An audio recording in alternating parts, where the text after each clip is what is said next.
भरद्वाज मुनि के वचन सुनकर भगवान सकुचा रहे हैं।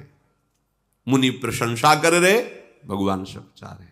भाव, जब कोई तुम्हारी प्रशंसा करने लगे तो कोशिश करो कि तुम्हारे कान में वो शब्द ना पड़े। अंगुली लगा लो या बहुत अंदर से जलन महसूस करो, ऐसा करो। पर बहुत अच्छा लगता है जब कोई प्रशंसा करता, क्योंकि अहंकार को उस समय आहार मिल रहा है। वो पुष्ट होगा, फिर रौंदेगा, तुम्हें परास्त करेगा, क्योंकि उसके पार्षद हैं काम, क्रोध, लोभ, मोह, मत्सर। ये सब अहंकार गलित तो इनका प्रभाव नहीं पड़ेगा। देहाभिमान रूपी गुफा में ही ये शत्रु छुपे रहते हैं। जब कोई अपनी बड़ाई करे, प्रभु हर लीला में स्वयं आचरण करके मर्यादा पुरुषोत्तम भगवान श्री राम की एक एक चेष्टा उपदेश है। जब अपनी बड़ाई हो तो सकुच जाना चाहिए, हृदय में थोड़ा जलन होनी चाहिए। अगर कहीं गुरुजन बड़ाई करने लगे तो निश्चित समझना चाहिए कि कोई अपराध बन गया क्या। आज मेरे गुरुजन मेरी बड़ाई मेरे सामने कर रहे, इसका मतलब कोई अपराध बन गया। शायद हमसे कोई भयानक गलती बन गई, उसका दंड मुझे दिया जा रहा है। ये भाव होना चाहिए। और जब कभी वो तुम्हें कटुवचन बोलने लगे, तुम्हारा तिरस्कार करने लगे, तो अंदर से नाचना चाहिए, अब कृपा हुई है। अब ये अनंत जन्मों से जो बांधने वाला अहंकार था, अब इसका नाश प्रारंभ हो गया। अब तो जीवन मुक्त होना ही है। जब गुरुदेव की ऐसी नजर है तो मुझे कौन बांध सकता है। लेकिन अगर वहां सम्मान और बड़ाई मिलने लगे तो सावधान हो जाना चाहिए कि कोई अपराध बन गया, कोई है अहंकार की ऐसी वृत्ति जिसको गुरुदेव देख रहे हैं, और हृदय में जलना चाहिए। प्रभु सकुचा रहे हैं और भरद्वाज मुनि का यश गा रहे हैं। महाराज, ये तो सब आप में विद्यमान है, इसीलिए आप ऐसा कह रहे हैं। मुनीश्वर, ये जो आप आदर दे रहे हैं, बड़ाई कर रहे हैं, ये मेरी नहीं कर रहे, ये आपकी महिमा है। सच्ची बात है।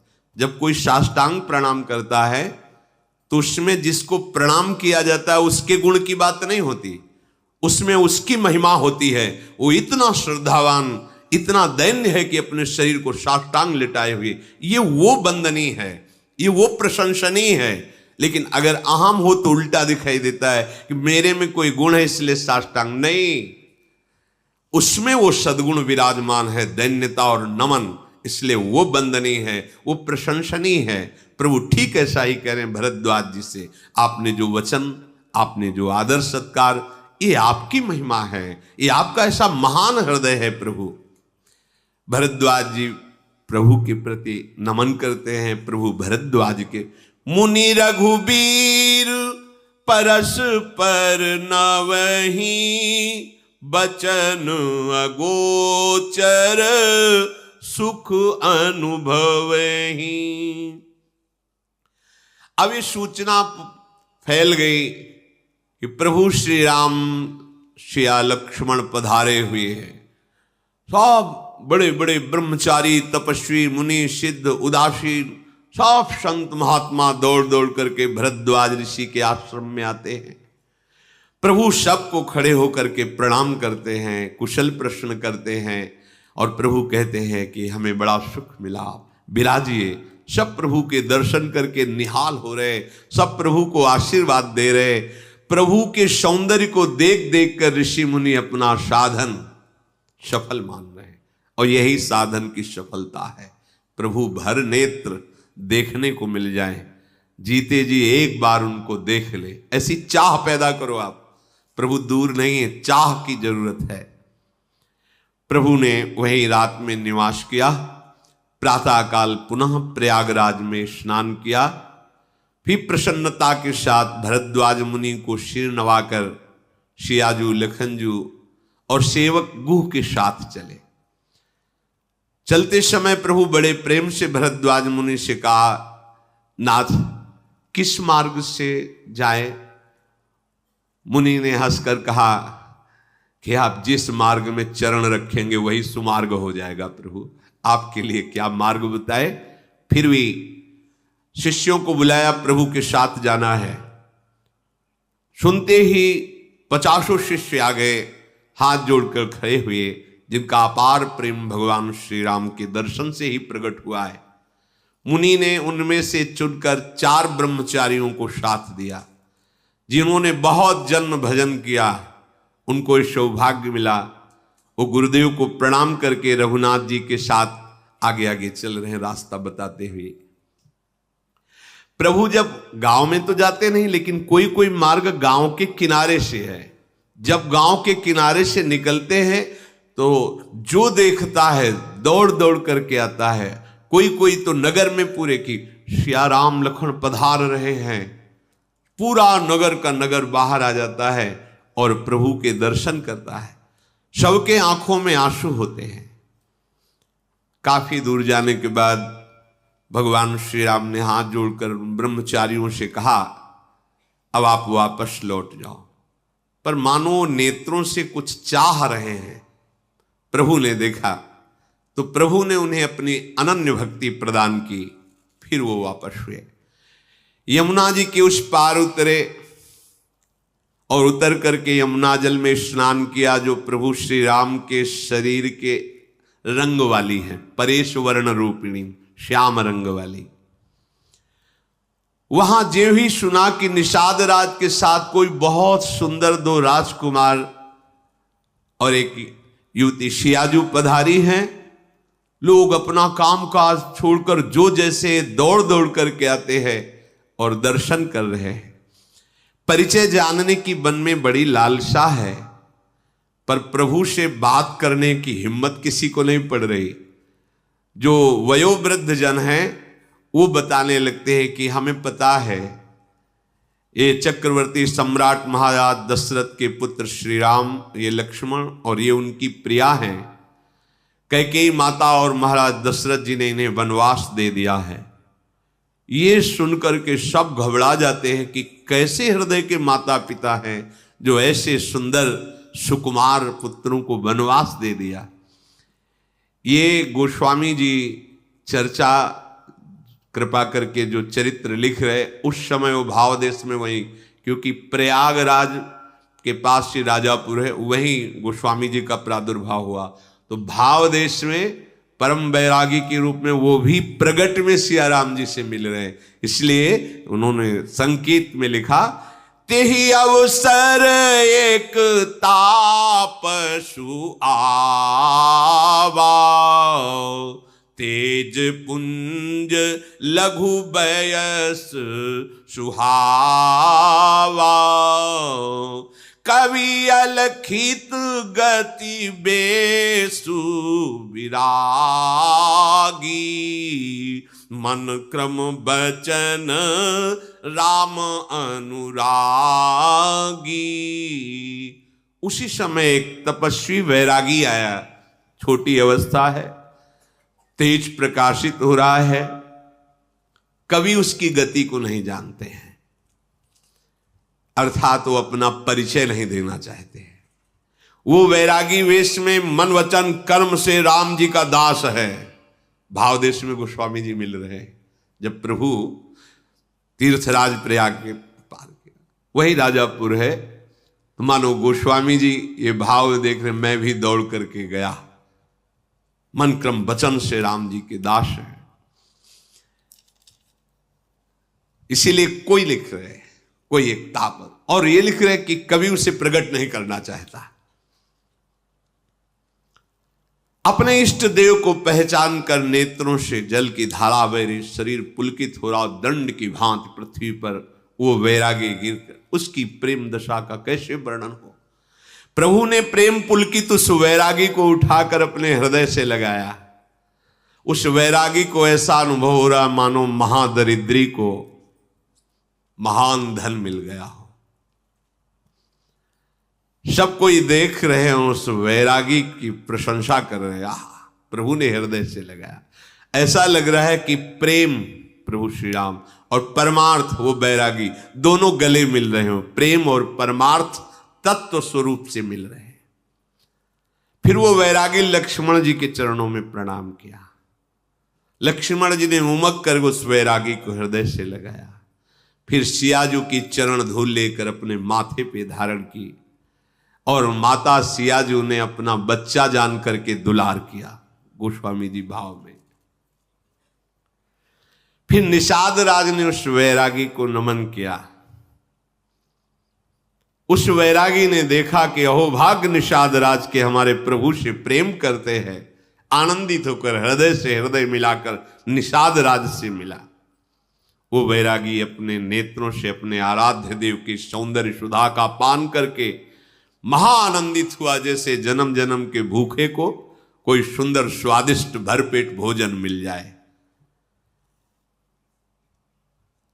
फिर चेतना जागृत हुई गोस्वामी। फिर लिखा, जब गांव की स्त्रियां देख रही है प्रभु को तो कहती हैं कि ऐसे सुकुमार को वन भेजा जाता है, कैसे इनके माता पिता हैं, सब व्याकुल हो जाती है।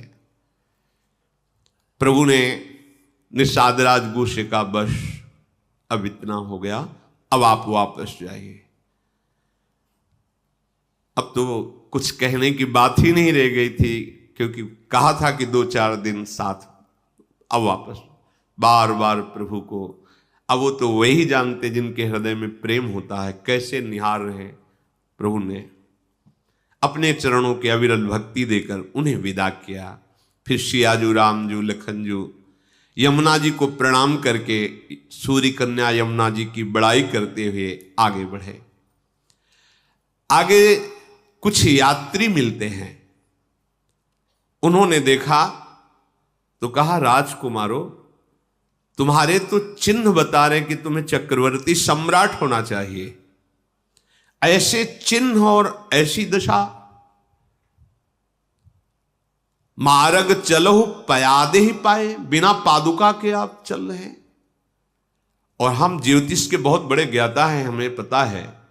तो आज मुझे लगता है कि ज्योतिष शास्त्र झूठा हो गया क्या, क्योंकि आपके चिन्ह चक्रवर्ती सम्राट के हैं और आप नंगे पैर ऐसे कटीले कंकड़ीले भयावह वन में तपस्वी वेश में। इसमें विधाता का ही कोई रहस्य है। पर आपसे भी ज्यादा इस सुकुमारी को देख करके मुझे दुख हो रहा है कि ऐसे वनवास में हाथियों की दहाड़, सिंहों की दहाड़ भय उत्पन्न करती है। यदि आपकी आज्ञा हो तो जहां आपको जाना है वहां तक हम सुरक्षित पहुंचा दें। प्रभु ने कहा, नहीं नहीं, हम चले जाएंगे, आप लोग अपनी यात्रा कीजिए। वो प्रेम आंसुओं से युक्त हो जाते हैं। भगवान के एक एक शब्द प्रेम अमृत से भरे हुए हैं। प्रभु जिस गांव पूर्वे नगर के बगल से निकलते हैं, देवता लोग प्रणाम करते हैं उस गांव नगर को। आज ये धन्य हो गए नगरवासी जो मुनियों के ध्यान के विषय उन प्रभु का साक्षात दर्शन करते हैं। किस शुभ घड़ी में इस नगर की रचना हुई होगी जहां से भगवान नजदीक से निकल रहे हैं। जहां जहां राम चरण चली जाही, तिन समान अमरावती नाही। पुण्य पुंज मग निकट निवासी, तिन्हि सराहि सुरपुर बासी। जे भरि नयन बिलोकहि रामहि, सीता लखन सहित घन श्यामहि। जहां जहां प्रभु श्री चरण पधराते हैं, उस स्थल के समान अमरावती भी नहीं है। वहां आसपास रहने वाले जो नगर नारी हैं, उनके पुण्यों की बराबरी देवता भी नहीं कर सकते, क्योंकि भर नेत्र प्रभु को देख रहे हैं। प्रभु जिस सरोवर का जल आचमन करते हैं, प्रभु जिस नदी में अवगाहन करते हैं, ऋषि मुनि देवता सब उसकी बड़ाई करते हैं। प्रभु जिस वृक्ष के नीचे विराजमान हो जाते हैं, कल्प वृक्ष उसकी बड़ाई करता है। जो रजकण प्रभु के श्री चरणों से युक्त हो गए, महामहिम होकर भूमि अपने भाग्य सराती है। प्रभु जैसे जैसे आगे बढ़ते हैं, तो धूप न लगे ऐसे बादल छाया करते हुए जा रहे हैं। देवता आगे ही आगे फूल बरसाते जिसमें प्रभु के श्री चरणों में कोई कंकड़ आदि न चुभ जाए। सुंदर वन की शोभा पशु पक्षियों को दिखाते हुए प्रभु जा रहे। देखो सियाजू, वो हिरण मंडली, वो मोर मंडली। ऐसे जब किसी गांव के आगे जो गांव पड़ता है तो पहले ही पीछे गांव वाले वहां दौड़ के चले जाते हैं, बता देते श्री राम जी आ रहे हैं, चलो सब दर्शन करने। बड़े बूढ़े स्त्री बालक सब दौड़कर बाहर निकल आते हैं। राम लखन सिया जी के रूप को देखकर सब ऐसे हो जाते जैसे चित्र में लिखे हुए, प्रेमानंद में मगन है, शरीर पुलकित है। उनकी दशा वर्णन नहीं की जा सकती, मानो कोई गरीब आदमी चिंतामणि का ढेर पा गया हो। एक दूसरे को पुकारते हैं, अरे भाग के आ, नेत्रों का लाभ ले, कार्य तो फिर हो जाएगा। कोई प्रभु के श्री अनुराग में भर गया, उनके साथ साथ चल रहे, प्रभु समझाते आप अपने नगर में रहिए। कोई उनके नेत्रों की छवि हृदय में पहुंचने पर ऐसा समाधिस्थ है कि आंख ही नहीं खोल पा रहा है। किसी का शरीर शिथिल, किसी की मन वाणी शरीर एक साथ सब। जब प्रभु ने उस नगर के वासियों को इतना प्रेम विवश देखा, कुछ लोग दौड़ करके आगे गए, कहा प्रभु ये वट वृक्ष है, थोड़ी देर बैठ जाओ, हमारे अहोभाग्य। प्रभु ने कहा ठीक है। तो तत्काल ग्राम के लोग नरम नरम घास ला करके ऐसे बिछा देते, प्रभु बैठ जाते हैं। वो लोग घड़े में भरकर पानी लाते हैं। प्रभु यदि थोड़ा भी आप पी लेंगे तो हमें बड़ा सुख होगा। प्रभु उनकी भाव की रक्षा के लिए उनके घड़े से जल पीते हैं। सियाजू लखन रामजू विराजमान हैं।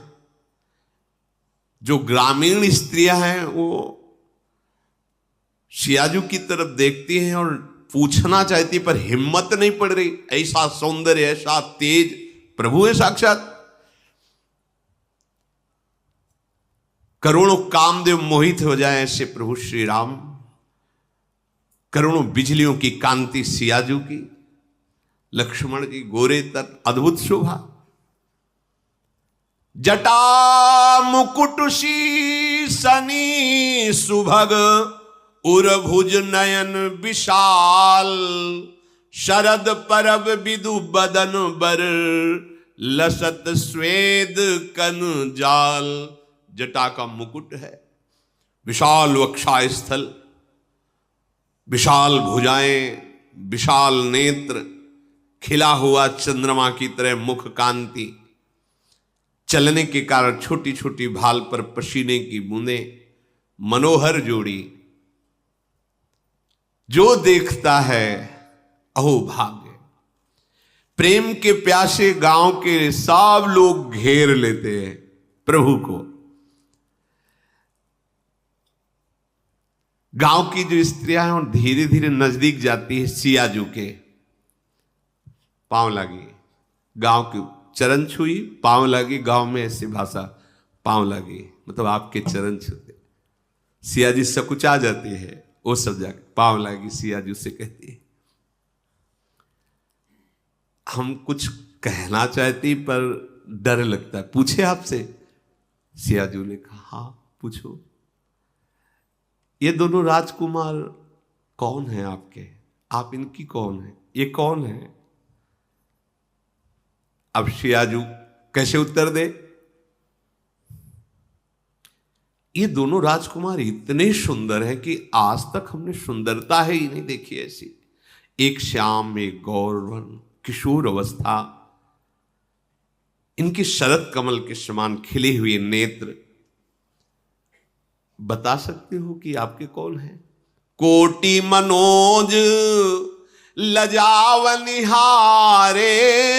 सुमुखी कहू को आही तुम्हारे। यदि पूछने में मुझे डर लगता है पर मन में बड़ी उत्सुकता है, पूछे बिना रहा नहीं जा सकता। आप बताइए कि ये जो करोड़ों कामदेव की सौंदर्यता का मर्दन करने, ये आपके कौन लगते हैं? ये कौन है? सियाजू मुस्कुराई और परिचय बता रहे। ये जो गौर वर्ण वाले हैं ना, फिर रुक जाती है। ये जो गौर वर्ण वाले हैं ये हमारे देवर हैं,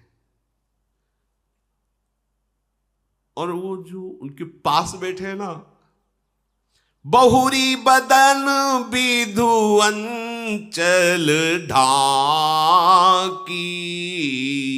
पियतन चितई भौह करी बाकी, खंजन मंजू तीरी छे नयननी, निज पति कहे वो तिन्हि सिय शयननी।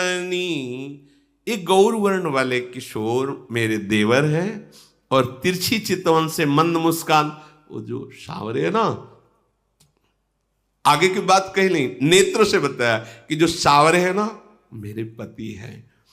ये बात सुनते ही गांव की जो स्त्रियां बार बार चरणों में पड़ रही, फूली नहीं समा रही, कह रही हाँ तुम्हारे पति कितने सुंदर हैं। गांव की सब सिया जी को बहुत अच्छा लग रहा है, भोला भाला स्वरूप गांव का, और गांव के लोग बातें, और गांव की जो स्त्रियां बातें कर रही, वो कहती है वैसे तो हमारी सामर्थ्य नहीं कि हम आपको आशीर्वाद दे सकें,